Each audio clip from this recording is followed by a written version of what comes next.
Hey everyone, welcome back to the channel. My name is Grant, and today we'll be talking about the new version of the RTA, the RTA V3 from RTRC. I know I've taken quite a long hiatus from the channel, but now that the winter season has gone away, things have calmed down, I can hopefully spend a little more time making some videos for you guys, especially on the new car that has launched recently in January. Today is just going to be more of an introduction video to the car. We're going to talk a little bit about the history of this car, its development, and what I would recommend for new buyers getting into this platform and what potential option parts you may want. The one cool thing about this chassis in particular is that it was a team developed car. Now, I think a lot of the times in this scale of the hobby, we see a my way or the highway approach to engineering a car. We kind of get a breath of fresh air, and Tomas really valued all of his drivers' opinions when it came to lots of choices made for this car. Lots of things came down to a vote across all us team drivers, and it's definitely something special to be a part of this project, and to already see some great results from it. He approached it this way because he knew that not just from an individual engineering perspective, but from a consumer perspective and your seasoned racer perspective, there'd be a lot of things that maybe he might miss that others would notice. So when you come at the car development process with a collaborative approach, I think it really helps. The results definitely show. So speaking of those, on its debut, the car at the World Cup did get the World Championships in Open Pan Car, which was pretty awesome.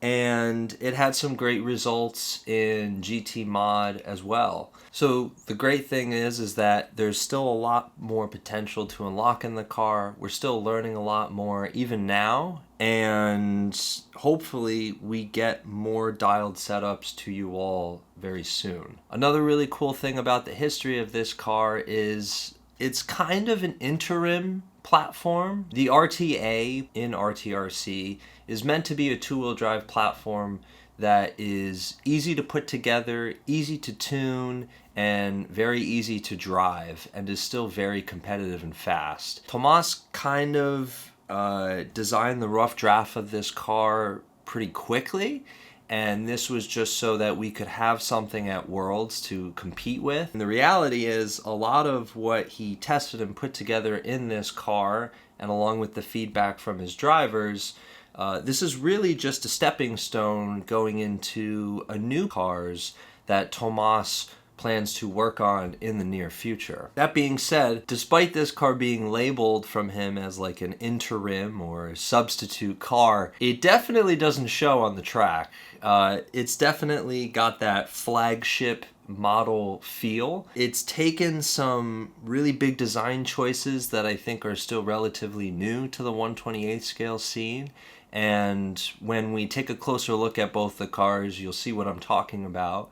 And hopefully you can see from that just how much work and effort was put into the development of this car. But with all that said, we're just gonna jump right in. I'll bring the camera in so you could take a closer look, and we'll really pick apart what things are new, what things got carried over, and some things that you can look forward to in the future. So let's go ahead and jump right in. Alrighty, so here are both cars. On the left, you can see a super stock configuration of the RTA, and on the right, you see the open mod configuration. We'll probably be talking more so about the super stock just because most drivers will be buying and building their car around those Lipo stock 2500 or Lexan 3500 classes. I'll go over some key differences between what I may do with a mod car versus what I may do with a stock hardbody car.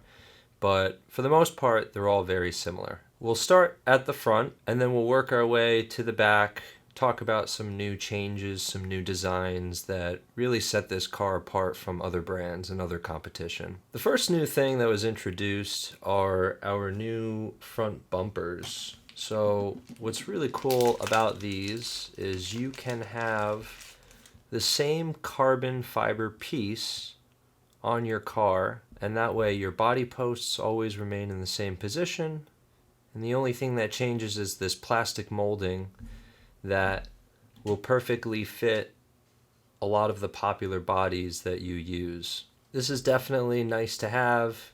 The holes are still oblong shape, so you can adjust forward and backwards by a few millimeters. What comes with the car is this universal GT bumper, and just to let you all know, it fits the majority of the GT style Lexan bodies that many people are using in competition, like the Rad Body Mako or the RK4 or RK5 Marca bodies, among with many more. Another obvious thing in the front end of the car is the new servo placement. A better look at it is from underneath. You can see that not only is the servo underneath the front bulkhead and suspension, but we have the horn facing the back of the car. So this was one of those first things that the team got to vote on in terms of where we wanted to place the servo. And many of us at first, including myself, were a bit worried and skeptical about this asymmetrical turnbuckle design. After some more information Tomas had given us, an assurance that you will get equal throw from left to right steering, ultimately we decided that performance was more important than that aesthetic of having two of the same size turnbuckles. And although you can't really see it all that well with the naked eye, the servo horn is asymmetrical. So that allows us to use these different size turnbuckles, and when the car turns left or turns right, you are getting equal throw, provided that you put the right amount of sub-trim in when you first install your servo. But once the car is tracking straight, you should be able to have an equal, if not close to equal, throw of your left to right steering. One of the key things that I think separates this car from the rest is this inline battery design. And for those of you that are familiar with the modern day 12 scale cars, a lot of inspiration was taken from a car like this, which is an older Awesomatics A12. We really approached Tomas about this change. Ultimately, we thought it would help the car behave a lot better and drive better, and you can certainly feel the difference as opposed to a battery that sits perpendicular to the chassis. That was another reason why the servo placement is the way that it is. It's a lot more out of the way. And what's even nicer is all it takes are these two screws here, and you can remove the whole front end, including the servo. So the car is very easy to do maintenance on. This is kind of a theme among all the RTA models. This platform has always been easy to tune, do maintenance, and clean. And that trend continues with this V3 as well. You can tell because the battery placement is going across the entire middle of the chassis, your electronic placement might look a bit new to many of you. I can assure you though that most 1/28 scale speed controllers and 1/28 scale receivers fit on the chassis no problem. Where you might need to get a little creative is your cable management, just to make sure that when your steering is moving, that servo horn or the turnbuckles aren't getting caught in any of the wires. A nice little addition is in the front bulkhead, there's a little notched cutout for the servo wire. So it's not getting crimped in this position here. There's actually some nice room for the wire to travel through and get plugged in with full clearance. When looking for a steering servo to install in your car, any AGF RC based servo will do.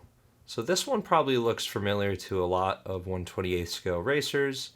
This specific model I recommend is the AGF RC A06 CLS V2. You'll want to make sure that this is the one that you are using, and the RTRC branded ones are just a collab between that brand AGFRC.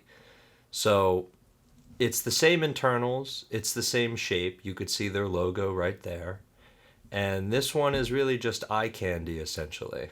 And I do admit, it looks really good. Another highlighted feature of this car are the turnbuckle style side links. Most of the time you'll see molded side links. I believe Tomas chose to do it this way because over time the molded side links can warp or wear, and it helps to just keep the same parts on the car, and whenever you're experiencing tweak, you could just make an adjustment to these turnbuckle side links and make your car dead even again, rather than buying a whole new set of parts that you actually don't need. The next thing I want to talk about is this super long top shock running across the battery here. So again, because of the inline battery design, this was another design choice that needed to be made. And honestly, it makes the car drive really well. I think this extended damper tube allows you to play more with grease options, and you can notice more of a difference when you change different thicknesses of grease. And in the production model, you can see that instead of a set screw here, it's a threaded screw, so you can have more fine adjustments to your rear droop. Moving to the back of the car, we have some high quality damping tubes. Their tolerances to the ball studs are really nice. And then on the bottom, you could see that there are holes for the pivot springs to be adjusted, specifically the perches that hold the pivot springs. So that's a nice little addition that just kind of helps for quick tweaking of the car to make sure that everything's aligned perfectly. Along with that, we have this roll center piece. There are some option parts that you could purchase, and we'll get into that later. But that allows you to set your rear roll center and then adjust this piece according to the height so that you're properly aligned with the cavity. As you can see, I have a PN motor, a 2500 kV, with the PN Super Stock fixed gearing rule set, 14 to 53, and the car is sporting that new RTA ball differential. Now, something that people have asked me about in person, other than the asymmetrical turnbuckles in the front, is the fact that there's really no common way to adjust the ride height in the back of the car. And this is something that was a design choice by Tomas. I'll briefly go over what originally was the motor pod and what it turned into. So first off, we have a older motor pod that was a 2-piece or 4-piece if we include the axle carriers. And this one could, in theory, adjust the ride height by just adding shims underneath the axle carriers, since you could remove them. But then the production model moved towards an entire solid piece for the motor pod. And ultimately, Tomas moved from carbon fiber to aluminum because of the amount of flex that the carbon was making. A little too much for his comfort. If you are in a pinch and notice that your ride height is too tall or too short, you can make a simple adjustment on your top shock collar, which will then, of course, change the squat of the car, but it will fix your ride height to a desired location. Now, for option parts, I think there's really only one part that is a must. That is the front ride height shims. And instead of messing around with the preload of the front shocks, it would help to just use the shims to lower the front end of the car. As for everything else, I wouldn't really worry about getting anything else for a while. If you really wanted to play around with setup, then I would recommend getting the 3mm roll center adjustment piece back here. That, I think, for super stock classes has been a good advantage. The car gets a little more aggressive, a little more agile, which I think provides a little more overall speed in your stock laps. However, if we were just talking about modified racing, I would just stick with the stock low 2mm roll center. And that's pretty much it.